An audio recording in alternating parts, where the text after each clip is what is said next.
Hello! Hi అందరికీ. Welcome to my channel. It's me Rajeshwari. నేను మీ రాజేశ్వరిని.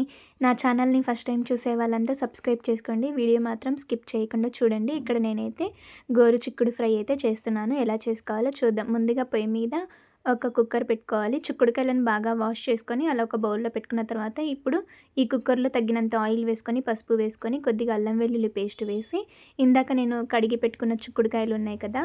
అవైతే ఈ కుక్కర్‌లో వేసుకోవాలి. ఇలా కలుపుకున్న తర్వాత ఈ గోరుచిక్కుళ్ళని దీంట్లో వేసుకోవాలి. ఇలా వేసుకొని నీట్‌గా ఇప్పుడైతే ఈ మిశ్రమాన్ని ఒకసారి బాగా నీట్‌గా కలుపుకోవాలి. ఇలా కలిపిన తర్వాత ఈ గోరు చిక్కుడికి ఎంత వాటర్ సరిపోయినంతగా మరీ ఎక్కువ పోసుకోకూడదు.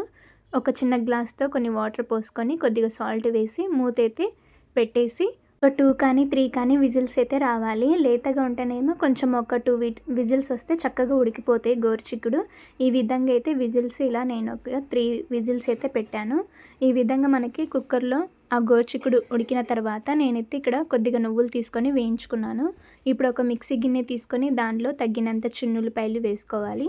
చిన్నుల్లిపాయలు వేసుకొని ఇందాక వేయించుకున్న నువ్వులు కూడా యాడ్ చేసుకోవాలి. ఇలా వేసుకొని దానిలో తగినంత జీలకర్ర కూడా వేసుకొని ఇక్కడ కారం, ఉప్పు మీరు తినేదాన్ని బట్టి ఇక్కడ నేను 2 స్పూన్ల కారం వేసుకున్నాను. ఈ విధంగా వేసుకున్న తర్వాత దీనిలోకి కొద్దిగా ఎండు కొబ్బరి కూడా యాడ్ చేసుకోవాలి.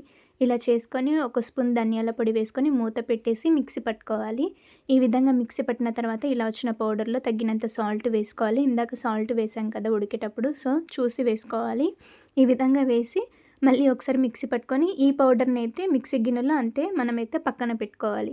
ఇలా పక్కన పెట్టిన తర్వాత ఇందాక మనం గోరుచిక్కుళ్ళు ఉడకబెట్టుకున్నాం కదా! సో, ఈ విధంగా అయితే వాటర్ కరెక్ట్‌గా సరిపోయినాయి. మరీ ఎక్కువగా పోసుకోకూడదు. ఈ విధంగా సరిపోతే మనకి గోరుచిక్కుళ్ళు చక్కగా ఉడికిపోయినాయి. ఇప్పుడు పొయ్యి మీద ఒక ప్యాన్ పెట్టేసి ఆయిల్ వేసుకొని ఆవాలు, జీలకర్ర, ఆనియన్స్ 2 కట్ చేసుకోవాలి సన్నగా. ఇలా కట్ చేసుకున్న తర్వాత బాగా నీట్‌గా కలుపుకోవాలి. దానిలో తగినంత కరివేపాకు కూడా యాడ్ చేసి, తగినంత అల్లం వెల్లుల్లి పేస్టు, తగినంత పసుపు కొద్దిగా వేసుకోవాలి. మిశ్రమాన్ని నీట్‌గా బాగా ఒకసారి కలుపుకున్న తర్వాత ఇప్పుడు మనం ఇందాక ఉడికించుకున్న గోరుచిక్కుళ్ళని దీంట్లో వేసుకోవాలి. గోరుచిక్కుళ్ళ ఫ్రై తింటే చాలా బావుంటది. ఇలా చిన్నుల్లిపాయలు అన్నీ ఏసాం కదా! టేస్ట్ అయితే చాలా బావుంటది. ఈ విధంగా ఇందాక మనం చిన్నుల్లిపాయల పొడి కలుపుకొని పెట్టుకున్నాం కదా! సో, అది ఆ పౌడర్ మొత్తం దీంట్లో వేసుకోవాలి. ఈ విధంగా వేసుకొని నీట్‌గా మనము గోరుచిక్కుళ్ళని వాటిని ఆ పౌడర్‌ని నీట్‌గా కలుపుకోవాలి. ఇలా కలుపుకునేటప్పుడు స్మెల్ బాగా వస్తది. చాలా బావుంటది. మీరు కూడా అందరూ ఒకసారి ట్రై చేయండి. ఇలా నీట్‌గా కలుపుకున్న తర్వాత లాస్ట్‌లో తగినంత కొత్తిమీర యాడ్ చేసేసి ఇప్పుడైతే మనం మూత పెట్టేసి మినిమమ్ ఒక 15 మినిట్స్ అయితే మనం అంతే ఉంచేయాలి. ఆ ఉప్పు, కారం అనేది గోరుచిక్కుళ్ళకి చక్కగా పట్టుకుంటది కదా! టేస్ట్ అయితే చాలా బావుంటది. ఈ విధంగా చిక్కుడు ఫ్రై చాలా టేస్టీగా, యమ్మీగా ఉంటది. మీరు కూడా అందరూ ఒకసారి ట్రై చేయండి.